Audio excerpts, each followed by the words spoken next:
Hello guys, welcome to my channel. Today in this video I'm going to show you how to download or install Audacity on your Mac. Now for this, in Google search you can type in Audacity and then go to Audacity website and then click on download Audacity, and then you can go to the download location and then you can make a double click over here, and over here make a double click on Muse Hub, then click on open.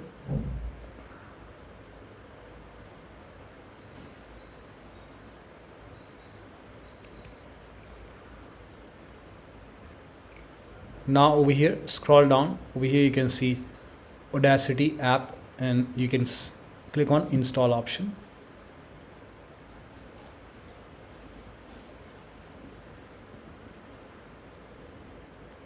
Now click on continue, click on install, enter your Mac password, the password with which you log into your Mac, and then click on install software.